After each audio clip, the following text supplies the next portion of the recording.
Vamos a estar comenzando hoy una serie de mensajes de la Epístola Universal de Santiago. Vamos a estar estudiando Santiago, vamos a estar viendo algunas enseñanzas. Hoy vamos a estar hablando sobre la cuestión de las pruebas. En la Epístola de Santiago, capítulo 1, habla acerca de soportar las tentaciones, soportando las pruebas. Habla acerca de cómo enfrentar las pruebas. Pero hoy vamos a estar partiendo este primer capítulo y vamos a estar viendo del capítulo 1, los versículos del 1 al 11.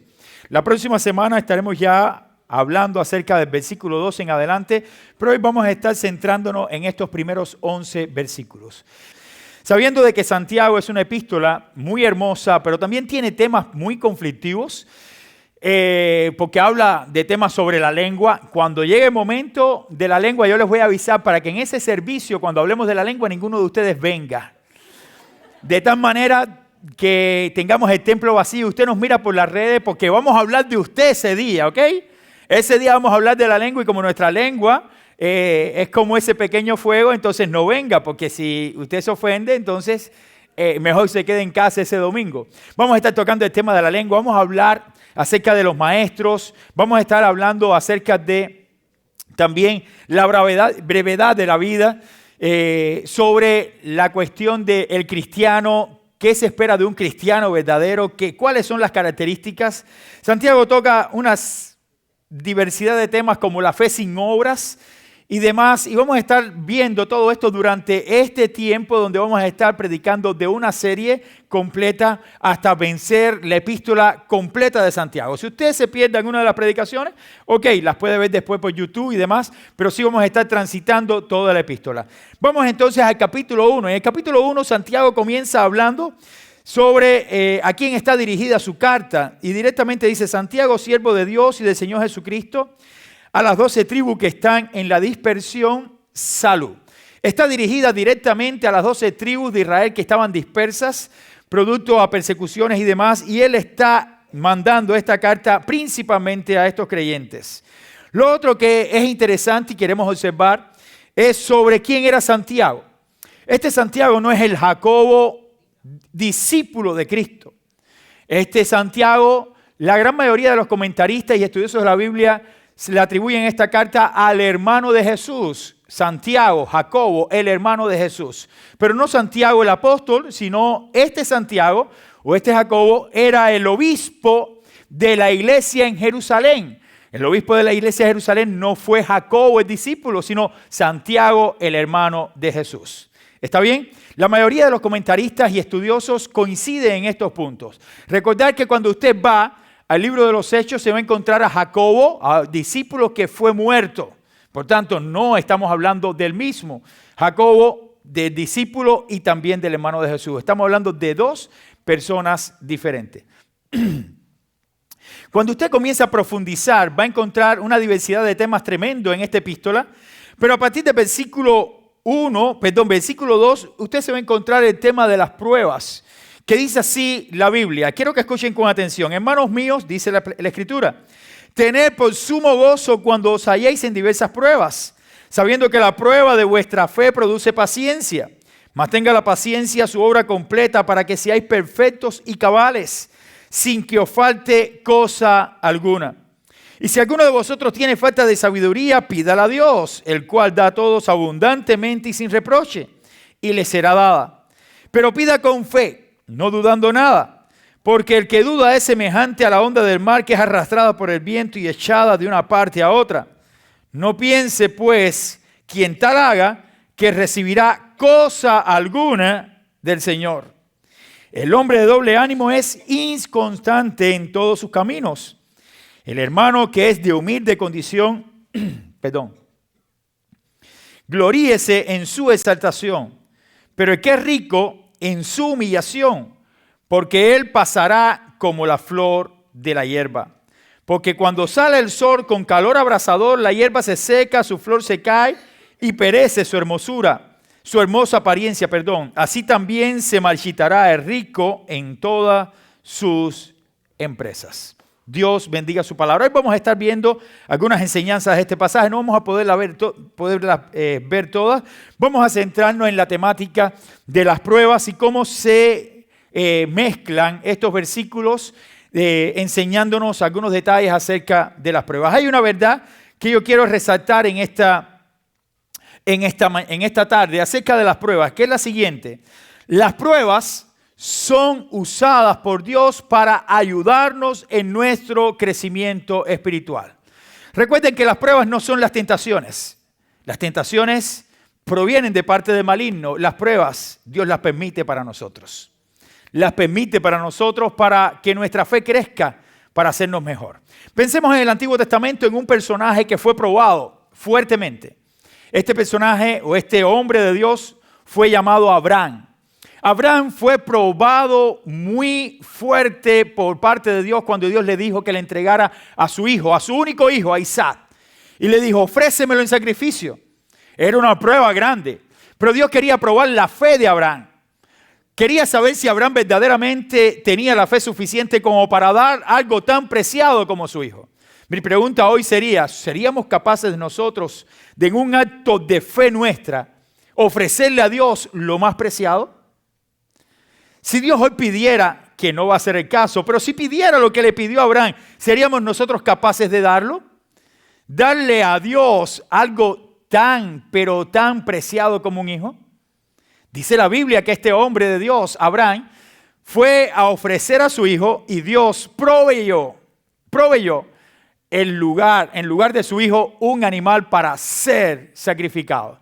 Y Dios pudo poner a prueba la fe de Abraham y Abraham pasó la prueba.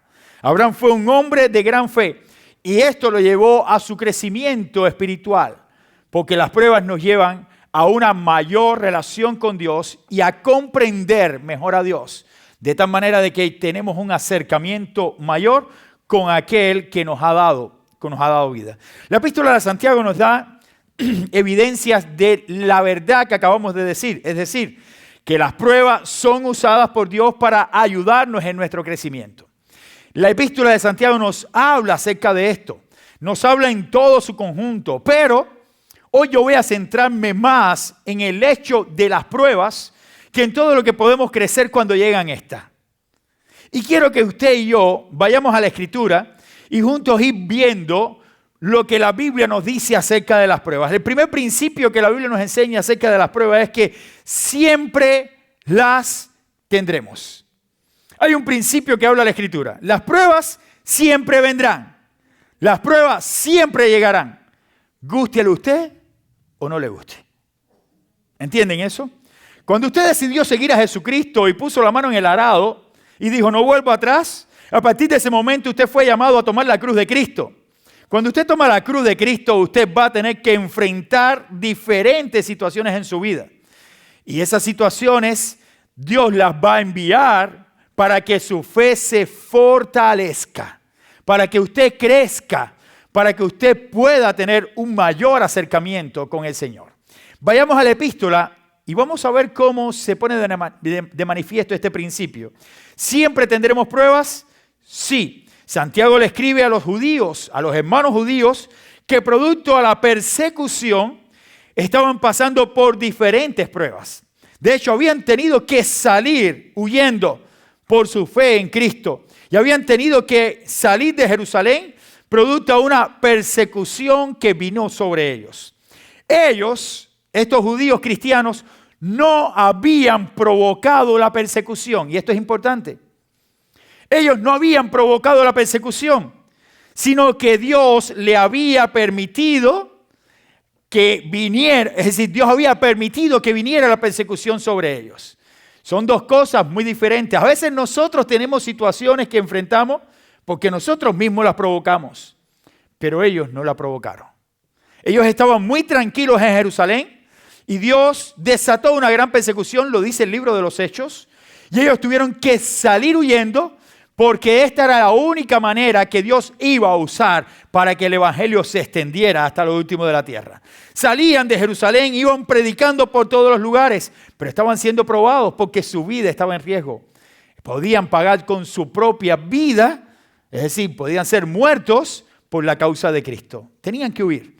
En medio de esta persecución, Santiago les escribe estas palabras diciendo exactamente que no importa que lleguen las pruebas, porque cuando vengan las pruebas hay una razón Muy importante, ténganla por sumo gozo. No se sientan tristes por las pruebas. Las pruebas deben traer gozo a nuestra vida porque Dios le está trayendo a nosotros para que crezcamos y para que le busquemos. ¿Qué dice la Escritura? Vamos allí al versículo 2 cuando dice, hermanos míos, tened por sumo gozo cuando os halléis en diversas pruebas. Mi pregunta es, ¿cómo yo voy a estar gozoso cuando estoy siendo probado? A veces cuando uno lee la Biblia y lee cosas como esta, dice, oye, esto es masoquismo. Voy a estar feliz, gozoso, alegre porque estoy siendo probado, estoy pasando por una situación difícil, ya sea de enfermedad, de situaciones adversas que están tocando alrededor de mí, y voy a estar con gozo. Gloria a Dios porque llegó la prueba. No, la Biblia no está diciendo sobre eso. La Biblia no está diciendo que usted esté con esta actitud, sino que en medio de la prueba, usted no se queje. Mire todo a su alrededor y dé gracias. Señor, ayúdame a entender por qué está llegando esto a mi vida. Esto debe ser lo que nosotros debemos decirle al Señor. No, ¿por qué? ¿Por qué? No, Señor, ayúdame a entender. Entiende. Ayúdame a comprender por qué tú estás permitiendo esto. No sé cuántos de ustedes están pasando por pruebas ahora. Yo estoy muy seguro que todos nosotros tenemos diferentes momentos de nuestra vida donde hemos tenido que enfrentar pruebas muy difíciles. Y en lo personal, una de las cosas que ha tocado mi vida es que también nosotros como familia hemos tenido que pasar por pruebas duras. Y muchas veces lo que nos ha sucedido es que la prueba no llega directamente a mí, llega alrededor de mí. Y a veces yo digo, Señor, ¿por qué tienes que tocar la vida de los que están alrededor de mí para probarme a mí? Y a veces es para que yo tenga más paciencia, comprenda más, busque más al Señor en medio de la prueba. Porque si me estuviera llegando a mí, es verdad, uno se preocupa cuando hay algo que ocurre con nuestra vida. Pero mi preocupación a veces no es tanto cuando me ocurre a mí que cuando le ocurre a otros. Y entonces cuando ocurre algo alrededor de mí, comienza mi preocupación y mi cerebro va más rápido. Y entonces me impaciento, quiero tener respuestas, quiero saber, quiero que las cosas se solucionen. Cuando me pasa a mí, tengo que esperar.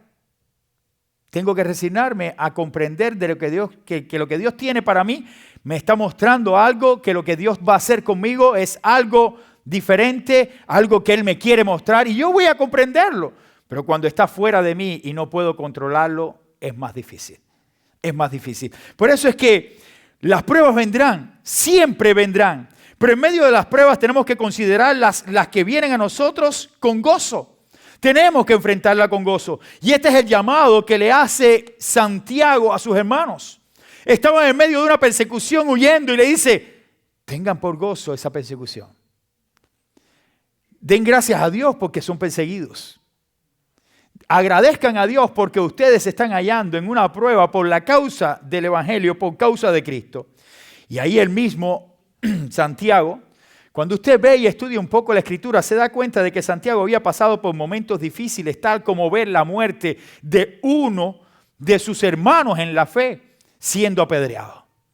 Y la pregunta es, ¿por qué Esteban fue apedreado? ¿Por qué tuvo que sufrir una muerte tan cruenta, tan difícil? ¿Por qué fue allí puesto y en medio de la proclamación que estaba teniendo, vi un hombre que se llamaba Saulo, se deleitaba en matarlo, en apedrearlo? No entendemos. Fue probado directamente Esteban con su propia vida. Es decir, que la vida cristiana, hermano, no es para que nosotros pensemos de que todo está ya resuelto. A veces escucho predicadores que cuando hablan dicen, si tú vienes a Cristo, todos tus problemas se resuelven. No vas a tener más problemas. Si no tienes dinero, tienes dinero. Vas a recuperarlo. Si tienes el bolsillo vacío, da tu diezmo y ya, te vas a tener el bolsillo lleno. Tira tu cheque. Y todo te lo resuelven tan rápido de una persona desde aquí que cuando tú escuchas abajo dices, bueno, eso es magia.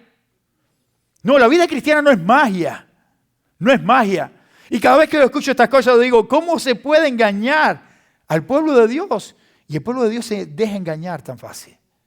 No, la vida cristiana no es que tú todo lo tienes resuelto. Todos tus problemas no van a estar resueltos cuando tú vienes a Cristo. Vas a tener que enfrentarte a diversas pruebas y Dios te va a probar a veces con lo que tú más amas y vas a ver personas que tú no quieres que pase nada y le pasa y tu fe va a ser quebrantada y ahí vas a tener que buscar más a Dios para depender más de aquel que está en ti, porque para eso Dios envió la prueba, para que tú crezcas. Dios tiene un propósito, tiene un plan con tu vida y Él no lo dejará de hacer, lo hará.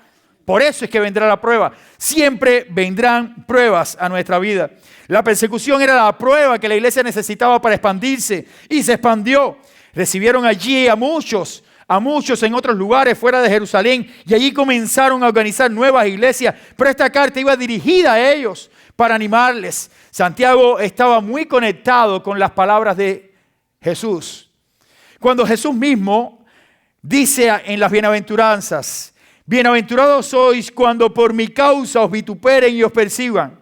Y entonces usted dice, ¿cómo que voy a ser bienaventurado cuando estoy recibiendo persecuciones y vituperios por la causa de Cristo? ¿Saben lo que tiene que decir el Señor? Bienaventurado, dice, 3 veces eres feliz, 3 veces feliz serás cuando por mi causa te maltraten. Oye, y tú miras eso y tú dices, Dios mío, ¿verdad? ¿Qué? El Señor, la parada es la alta. Que me esté diciendo que yo tengo que ser feliz o voy a ser muy feliz cuando por su causa yo esté recibiendo este tipo de cosas. El pasaje continúa diciendo, y digan toda causa de mal contra vosotros. Ustedes son bienaventurados, muy felices cuando por mi causa reciban todo esto. Y después dice el Señor, mintiendo. Cuando por la causa del Señor digan todo esto mintiendo contra usted, eres bienaventurado. Bienaventurado eres cuando sucede todo esto. Dice después, gozaos y alegraos. ¿Quiénes? Estos que son bienaventurados porque son vituperados por causa de Cristo, porque os persiguen por causa de Cristo, porque levantan falsos testimonios por causa de Cristo. Dice, gozaos y alegraos porque vuestro galardón es grande en los cielos, no en la tierra, en los cielos. Porque así persiguieron a los profetas que fueron antes de vosotros. Entonces cuando yo leo estos pasajes y escucho predicadores que esto no lo dicen, le pasan por alto a pasajes como estos. Y hablan de todo, menos de la vida sacrificial de un cristiano. Del sacrificio que es seguir a Cristo. ¿Es la mayor bendición? Sí. No hay bendición más grande que seguir a Cristo. No hay recompensa más grande que seguir a Cristo. Pero es la puerta estrecha y difícil. Es el camino angosto. Es el caminar cada día por fe, confiando en que Dios es el que nos va a llevar a la victoria, no por quienes somos, sino por quién es Él. Por su fidelidad, Él lo hará con nosotros. La vida cristiana no es un lecho de rosas. Nosotros no venimos aquí para acomodarnos. Y Santiago estaba claro diciéndole esto a los cristianos, a sus hermanos creyentes que estaban dispersos. No se sientan mal porque están siendo perseguidos. Ustedes no están aquí para seguir a Cristo sentados, ni estar allí disfrutando, ni haciendo cosas que a Dios no le agradan. No, hay que pagar el precio de un discípulo. La vida cristiana entonces no es un lecho de rosa. El mismo apóstol Pablo iba por las ciudades donde iba predicando, confirmando a sus hermanos que permaneciesen en la fe y les decía estas palabras según Hechos capítulo 14, 22. Es necesario que a través de muchas tribulaciones entremos en el reino de los cielos. Es decir, que Pablo no estaba diciendo, es necesario que a través de mucha felicidad, gozo, canto, felicidad, esto, lo otro, alegría, fiesta y pachanga, tú entres al cielo. ¿Ok? Es necesario que si tú eres un discípulo, sepas que vas a pasar diferentes pruebas, pero es necesario que esto acontezca porque hay bendiciones para todo aquel que en medio de la prueba soporte y continúe caminando con el Señor. Sí, hay bendición, hay bendición. Debemos entender que las pruebas no son para destrucción de creyente. Las pruebas nos ayudan a madurar nuestra fe. Las pruebas nos ayudan a madurar en nuestra fe. Hay un segundo principio. En segundo lugar, las pruebas siempre son valiosas. No encontramos valor a veces en medio de la prueba, pero cuando van pasando los días y vemos cómo Dios va obrando, le damos valor a lo que está pasando. Señor, gracias, porque tú usaste esta prueba para hacerme entender esto, para comprender esto otro, para abrirme los ojos sobre alguna situación. Y no le entendemos. No entendemos el momento que llega la prueba, pero después Dios va mostrando más allá su propósito. Nuestra fe, mi querido hermano, será pasada por fuego. Y eso lo dice la Escritura. Y mostraremos, en quién confiamos en verdad cuando esta fe nuestra sea pasada por fuego. Los tiempos de prueba son valiosos para el creyente ya que producen en nosotros varias cosas. Y la Biblia dice que lo primero que produce la prueba en nosotros es paciencia. Vamos al pasaje, dice allí. Cuando hayáis en diversas pruebas, versículo 3, sabiendo que la prueba de vuestra fe produce. Yo a veces me pregunto y dice, ¿cómo que la prueba produce paciencia? ¿Cómo yo puedo enlazar esto? Sí, claro, es lógico. Cuando tú estás pasando por una prueba, lo que usted está es loco por salir de ella. Ya, Señor, líbrame de esto. Acabo de librarme. Yo quiero ver la luz al final del pasillo. Yo quiero ver tu mano ya obrar y ver cómo tú hiciste el milagro. Pero durante todo este tiempo se requiere paciencia. Y la paciencia es la que Dios quiere perfeccionar en nosotros. Espera. Es como yo digo. Yo pienso también en esto, en la promesa que Dios le hizo a Abraham. ¿Recuerdan que cuando Dios le hace la promesa a Abraham, si usted va a la Biblia, no se la hizo ya cuando Abraham, había una promesa cuando él le dijo, sal de tu tierra y de tu parentela a la tierra que yo te mostraré y haré de ti una nación grande. Bendeciré a los que te bendigan y maldeciré a los que te maldigan. Estaban como en plena juventud y vigor. Voy para allá. Allá fue Abraham. Y pasaron años y años. Lo decíamos la semana pasada, cuando hablábamos de la fe de Abraham. Y después de pasar una bola de años, se aparece el ángel del Señor y le dice a Abraham, la promesa está vigente, Abraham. Y ahí estaba Sara, y lo decíamos la semana pasada, y cuando oye sobre esto se ríe. A esta edad, la promesa está vigente, Abraham. Con paciencia había que esperar. Con paciencia. Esto no quiere decir que sea así con nosotros. Lo que quiero decirle a ustedes es que hay que esperar el tiempo de Dios. Pero nos impacientamos, sí. Yo soy de los que no tengo paciencia. Cuando comenzamos el campamento, yo estaba ya como un mes antes diciendo en mi mente, esto no se lo decía a nadie, pero yo perdí el sueño, todo lo que venía a mi mente era esto. Y tenía la mente, era campamento. Venía a hablar conmigo de otras cosas y dice, no, ahora es campamento. No sé si Tamara recuerda, vamos a hablar sobre esto. No, pastor, no. Esto, porque como los hombres pensamos en una cosa, las mujeres piensan 20 cosas a la vez, pero el hombre se concentra en una. Y eso me pasa a mí. Yo no puedo pensar en 4 cosas a la vez. Entonces cuando venían a decirme algo, dice, no, esto después, esto no puedo hacer esto ahora. Después, vamos a esto, vamos a concentrarnos en esto. Y lo que tenía en mi mente era todo campamento. Quiero terminar el campamento, pero estaba loco hace un mes atrás por empezar el campamento. Y cuando empecé el campamento estaba loco por terminarlo. Y los muchachos locos porque siguiera el campamento. Es decir, que era una lucha de que ya estoy deseando que acabe algo porque ya terminé y decir, bueno, ya concluí. Esa es la impaciencia. Dios nos prueba para que seamos pacientes en lo que Él va a hacer. Y tenemos que aprender. Hay un tiempo que Dios establece que no es nuestro tiempo. Y dentro del tiempo de Dios nosotros tenemos que saber que siempre las pruebas van a ser valiosas y por tanto tenemos que aprender con paciencia su plan. La prueba de nuestra fe produce en nosotros perseverancia, dice la Escritura. El creyente sabe que todo lo que viene a nuestras vidas es permitido por Dios con un propósito, porque Dios no añada despropósito alguno a su plan, a su voluntad. También tenemos que saber que en medio de las pruebas, que las pruebas son para perfeccionar nuestro carácter, formar nuestro carácter, hacer de nosotros algo mejor. Y es en medio de las pruebas que experimentamos la presencia de Dios, sentimos su mano agarrando nuestra mano y sentimos también allí como Él va mostrándonos cada día a seguir. Piense usted, en el momento que usted está pasando por una situación de enfermedad, con un catarrito. Mira, un catarrito. Los matrimonios.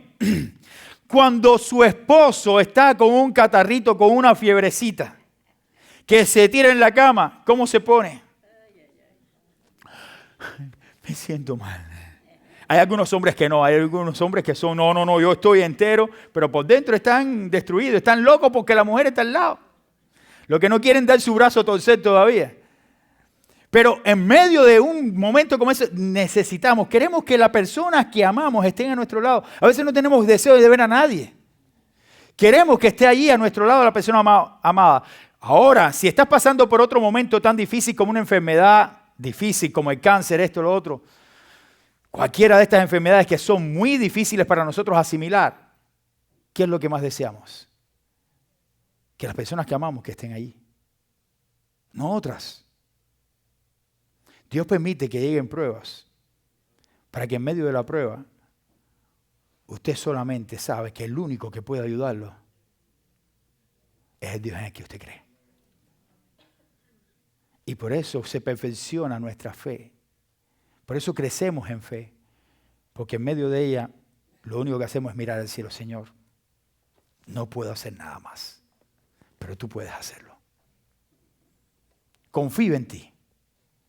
Esta prueba tú la has permitido y quizás pierda hasta mi vida. Pero dame las fuerzas para poder continuar hasta que tú me llames. Son pruebas duras. Nadie está hablando de que son sencillas estas pruebas. Pero Dios está allí para socorrernos. Porque las pruebas siempre van a ser valiosas. Las personas toman dos actitudes en medio de las pruebas. La primera actitud es resignarse. Las personas cuando llega la noticia de una prueba que está llegando, puede ser una enfermedad, puede ser un conflicto alrededor de usted, donde usted está no directamente implicado, pero también le concierne y usted no hizo nada, pero llegó. Hay pruebas que usted no las... Por ejemplo, usted está en una familia y de pronto llega su hija y le dice, estoy embarazada. Dios mío, ¿qué? Es una locura. ¿Y ahora qué hacemos? Es una prueba. ¿Cómo enfrentarla? Entonces dice, no, esto, lo otro, y comienzan a inventar. Pero si usted es un creyente fiel, usted va a decir, no es la solución esta. Vamos a seguir. ¿Vas a ser probado? Sí. Después comienzas a pensar en cómo vas a enfrentar la vida. Tu hija, cómo enfrentará la vida. Después que venga un bebé, ¿qué hacemos? ¿Cómo vamos a planificarnos? Es una prueba difícil, sí. Es una prueba difícil, pero cuando llega la prueba, lo que hacemos muchas veces es resignarnos. Esto es inevitable. Llegó. Y algunos optan por decir, pase lo que pase ya estoy ya aquí. Una resignación, ya estoy en esto, me he metido en esto, ha llegado esta situación, ahora hay que enfrentarla con resignación. Sin embargo, Santiago nos dice que la prueba de nuestra fe debe enfrentarse no con resignación, sino con perseverancia. Perseverancia. Y esta es una actitud activa como creyente. Es decir, el creyente en medio de la prueba no se rinde. De todas formas ya me voy a morir. No te rindes. Porque te vas a morir cuando Dios quiera que tú te mueras. Vas a vivir los años que Dios quiere que tú vivas. Hoy cada día me doy cuenta de que hay personas que hoy estamos acá también y mañana ya no estamos. Todavía yo no le encuentro sentido a lo que Dios ha permitido que suceda en Texas con los niños. Yo todavía doy para atrás y para adelante en mi mente y estoy pensando, Señor, tantas vidas de tantas niñas que se perdieron, no le hallo sentido. Pero Dios sí. Dios sí le da sentido. Esos padres están siendo probados duramente. Eran padres creyentes, muchos. Perdieron quizás hasta sus únicas hijas. ¿Sabe Dios cuánto sufrimiento hay ahora en muchos hogares en Texas, producto a la muerte de sus hijos? Una prueba difícil. Y lo otro, creyentes. Sus padres creyentes enviaron a sus hijas a un lugar para que sus hijas tuvieran un encuentro espiritual con el Dios que permitió lo que sucedió. Es una cosa que uno dice, Dios mío, ¿cómo es posible? Bueno, es posible. Dios tiene un plan, un propósito. No lo entendemos a veces, pero debemos tener una actitud activa de perseverancia. Creer en aquel que permite las cosas aún cuando no puede entender qué es lo que está sucediendo. Y no es una fe ciega.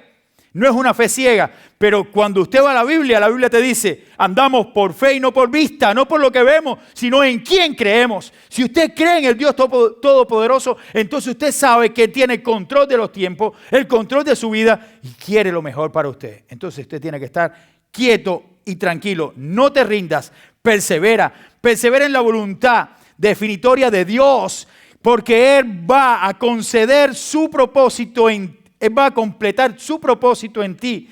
Aguarda con paciencia que el Señor cumpla entonces todo lo que tiene preparado para tu vida.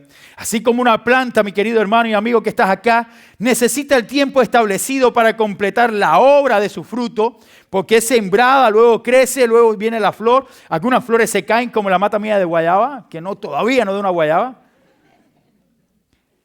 pero cumple su ciclo. Viene la flor y después viene el fruto. Y usted puede disfrutar del fruto de esa planta. Todo tiene un proceso.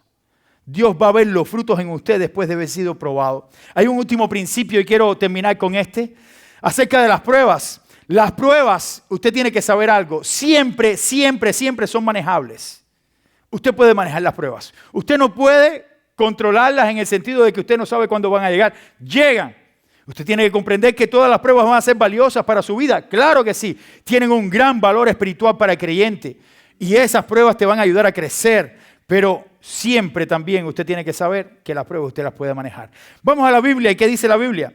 Mas tenga la paciencia su obra completa para que seáis perfectos. Perfectos. Cuando usted con paciencia enfrente esas pruebas, usted va a llegar a una madurez espiritual, según el pasaje. Vas a ser perfectos y cabales, completos en Cristo, sin que os falte cosa alguna, es decir, todo lo necesario para enfrentarse. Pero ahora dice el pasaje, y si alguno de vosotros tiene falta de sabiduría, cuando el pasaje nos está hablando de esta falta de sabiduría, el versículo 5, te está diciendo algo que aparentemente está sacando ya es decir, hablando de otra temática y no de las pruebas, pero como está mezclado, todo ahí tiene que usted vincular lo que Santiago está hablando acerca de la sabiduría, es decir, tiene falta de sabiduría con las pruebas que está hablando Santiago en el mismo pasaje que no concluye ahí, sino que continúa después también en el versículo 12.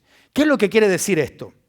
Lo que debemos saber es que si alguno tiene falta de sabiduría, aquí Santiago comienza a tratar el tema de la sabiduría para enfrentar también las pruebas. ¿Usted puede controlar las pruebas? No, pero usted puede manejarlas como Dios quiere que usted las maneje. ¿Ok? ¿Cómo las maneja? Vamos allí. Confesando nuestra necesidad a Dios de que necesitamos de Él sabiduría para enfrentar la situación. Ninguno de nosotros es tan sabio como para saber que cuando llega una mala noticia o llega alguna situación en nuestra vida, tenemos toda la capacidad para enfrentarla. Ni siquiera aquellos consejeros que se pasan toda la vida sentados en una oficina detrás de un buró diciéndole a la gente, tienes que hacer esto, esto, lo otro. Cuando le llega a él o a ella, ahí viene el momento difícil. ¿Cómo enfrentarlo? ¿Cómo enfrentarlo? Lo primero que tenemos que hacer es dar riendas sueltas a nuestra vida espiritual y decir, Señor, te confieso de que yo no sé qué hacer. Dame sabiduría para enfrentarme. Yo no sé qué hacer. He hecho todo. Todo lo que humanamente he podido hacer lo he hecho. Solamente tú eres el que puedes ayudarme. Tenemos que mostrar nuestra necesidad de Dios y de pedirle sabiduría a Dios en medio de la prueba. Entonces nos podemos preguntar, cuando usted hace esto, ¿quién tiene más sabiduría para saber cómo enfrentarse a las pruebas? ¿Usted o el Señor? Todos me van a decir lo mismo. El Señor es el sabio. ¿Y por qué no lo buscas? ¿Por qué no le pides la sabiduría a Dios cuando estás pasando por en medio de la prueba? ¿Es difícil? Sí, es difícil. A veces no entendemos.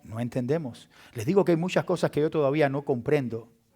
De las cosas que suceden a mi alrededor. No las comprendo. Pero nunca voy a culpar a Dios de aquellas cosas que pasan alrededor de mí. Siempre voy a decirle, Señor, tú tienes un plan. Tú tienes un plan. Ayúdame a entenderlo. Ayúdame a entenderlo. Dame tu sabiduría para entender tu plan. Porque el plan tuyo es perfecto y agradable. Porque esa es tu voluntad. Y yo no puedo comprenderla. Ayúdame a entender esto. Entonces, las pruebas son manejables cuando pedimos a Dios que nos ayude a depender de su cuidado y de su provisión en medio de ella. Señor, ayúdame, dame sabiduría para yo depender de que tú estás conmigo, me estás cuidando y yo tener esa seguridad. Eso también requiere fe. Por eso es que la Biblia te habla acerca de la duda. Y aquí es cuando dice la palabra del Señor, la otra de las cosas, pedimos a Dios con fe. Es decir, en medio de la prueba siempre son manejables cuando usted pide a Dios con fe para que te ayude en medio de ella. ¿Qué dice la Escritura? Vamos al pasaje. Dice, pero pida con fe, no dudando nada. Hay algo importante acá. Hay muchos predicadores que se pasan la vida, estoy tomando unos minutos de más, mi hermano, que voy a terminar ya. Disculpen. Que se pasan la vida predicando acerca de la fe y las declaraciones. Declárate sano, yo te declaro sano. Y entonces comienzan a hablar acerca de cosas que en realidad Dios no ha declarado. Y lo he dicho en otras ocasiones en la predicación. Lo que Dios no declara, usted no lo declare. Lo que Dios no haga, usted no lo haga. Lo que Dios no diga, usted no lo diga. Simplemente sea sabio. No en su propia opinión, sino en lo que la Biblia dice. ¿Es necesario que pidamos con fe? Sí. ¿Dios puede hacer el milagro? Claro que lo creo. ¿Dios puede sanar a una persona de cáncer? Claro que lo creo. ¿Dios puede levantar un paralítico? Claro que lo creo. ¿Dios puede abrir el mar rojo como lo abrió en aquel tiempo? Claro que lo creo. ¿Lo puede hacer? Yo lo creo. Yo creo que Dios puede obrar en lo imposible, lo creo.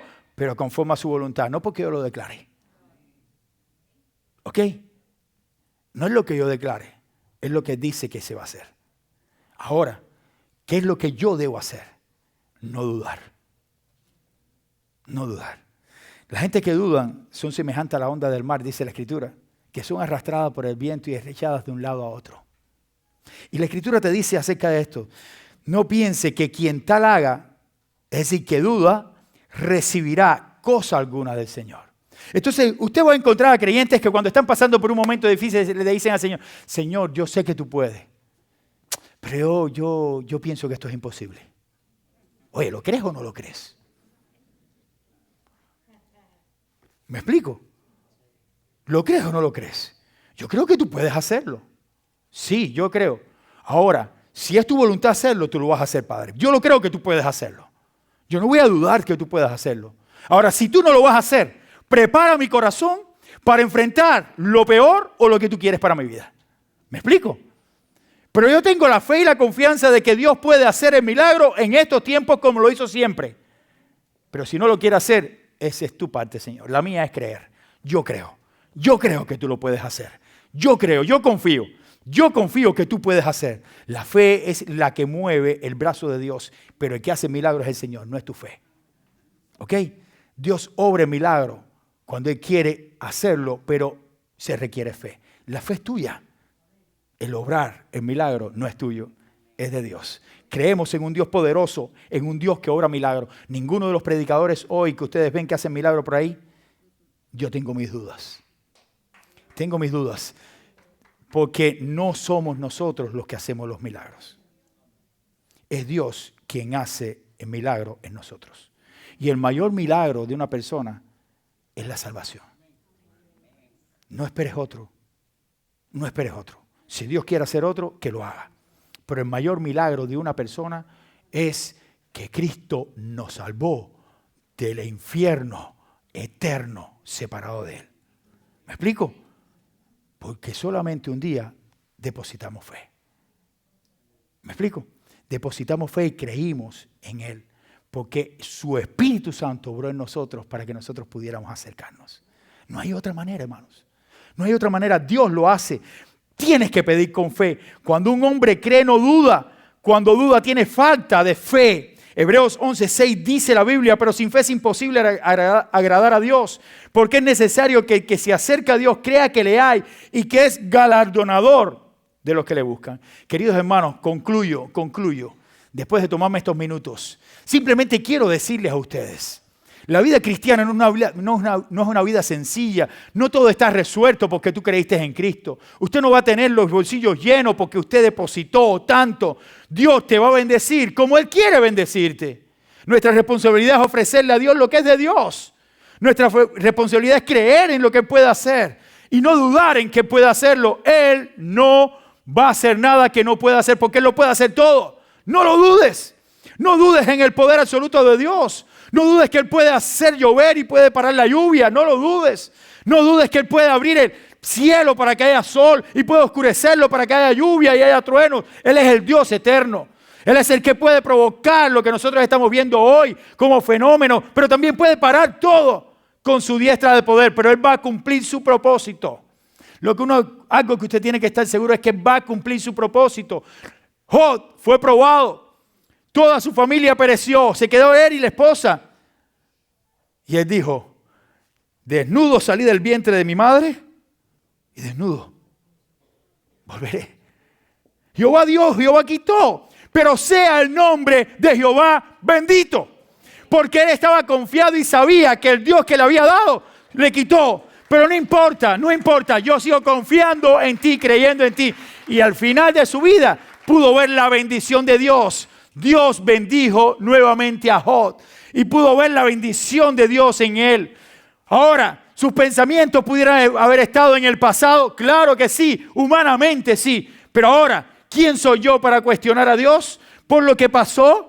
Tengo que ver a Dios cómo obra y cómo me hace a mí crecer. Por eso es que Job mismo dice al final de su escrito allí en el libro de Job, de oídas te había oído. ¿Pero por qué? Porque la prueba de Job produjo en él el acercamiento necesario para él crecer, madurar en fe. Él pensaba que era un hombre justo. Él pensaba que estaba pegado a Dios. Pero al final de su vida dijo, de oídas te había oído, pero ahora mis ojos te ven. Ahora sé quién eres tú. Yo pensaba que te conocía, pero después de mi prueba, después de pasar todo lo que pasé, ahora sé quién tú eres. ¿Sabes tú quién eres tu Dios? Entonces prepárate. Porque todo el que toma la mano en el arado y siga a Jesucristo tiene que saber que las pruebas vendrán. No podrás evitarlas. Y tienes que comprender que cada una de las pruebas que vendrán a tu vida van a ser valiosas. Muy valiosas. Pero Dios te da las herramientas para que tú puedas manejar las pruebas en medio de tu tempestad. Que Él te bendiga es nuestro deseo. Nos ponemos en pie para orar y así concluimos. Señor y Padre, gracias por Jesucristo. Gracias por este tiempo maravilloso en que podemos compartir tu palabra. Bendice a tu pueblo, Señor. En tus manos nos ponemos. En el nombre de Cristo oramos. Amén, Señor. Amén. Que Dios les bendiga a todos, hermanos. Gracias.